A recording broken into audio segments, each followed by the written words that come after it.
Hey everybody, welcome back to another episode of the Bargain Basement Brewery, competitive magic on a shoestring budget. I'm your host Magicpokey, and today we're gonna bring the rage.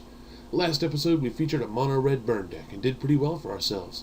This week we're keeping the pain train going with Rage Extractor, so let's get in the game. A few sets ago was the return to the Mirrodin block, and this brought with it a thing called Phyrexian mana. Phyrexian mana is mana you can pay with a 2 life instead of the colored mana source. Rage Extractor here does damage equal to a converted mana cost whenever you play a spell with Phyrexian mana in its mana cost, and it deals this damage to anything you want. Mostly we're going to be doming our opponent, but also dealing with problem creatures of theirs. Naturally, with Phyrexian mana, we're going to power out our stuff a little faster. We're running 4 Dismembers, which are easily the most expensive card in the deck at a little bit over a ticket each. These can be played on turn 1 for 4 life, or on turn 3 for 1 and a black, and kill just about anything. We're going to run 4 Vault Skirges.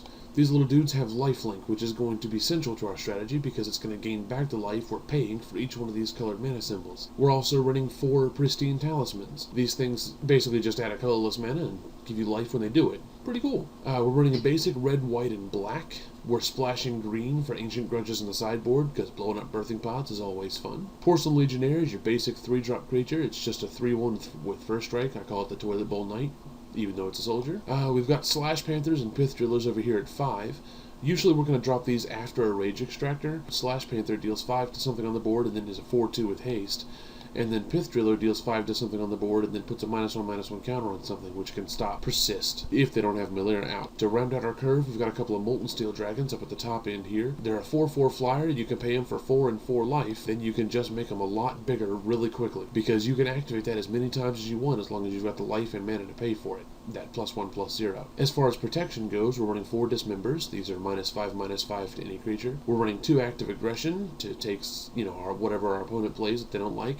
Cool thing about this is that it's instant speed. More than once, we're probably going to take somebody's big creature and then block their other creatures with it. We're also running a couple of Day of Judgment since we're in white. It's just your standard destroy everything on the board.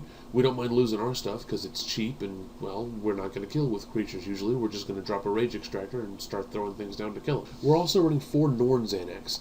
I really like Norn's Annex, even though it's a little swingy. Long story short, no creature can attack you when you've got one in play unless they pay 1 white or 2 life. This is really good against non-white decks because they have to pay life to attack you with every creature. This is also really good against swarm decks like elves or tokens or anything like that because they're going to have to pay a lot of white mana or a lot of life. Now granted, the annexes aren't going to be great against majority white decks, but we can always sideboard them out if we have to. The mana base is your basic mana base. Guildgates, Terramorphic Expanses, basic lands, and the 3 Rootbound Crags to flashback Ancient Grudges. Moving on into the sideboard,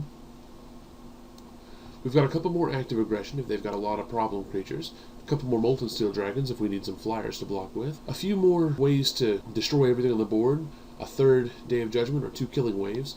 I personally really like Killing Wave because they're going to have to pay life to keep whatever creatures they want, and we're going to destroy everything else.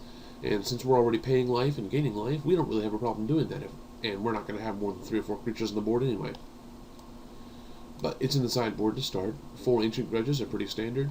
We're also running 4 Solemn Offerings against birthing pods or any problem enchantments. This way we can blow up whatever they have for 3 mana and also gain back 4 life or 2 Phyrexian mana activations. So there you have the deck. Let's get started.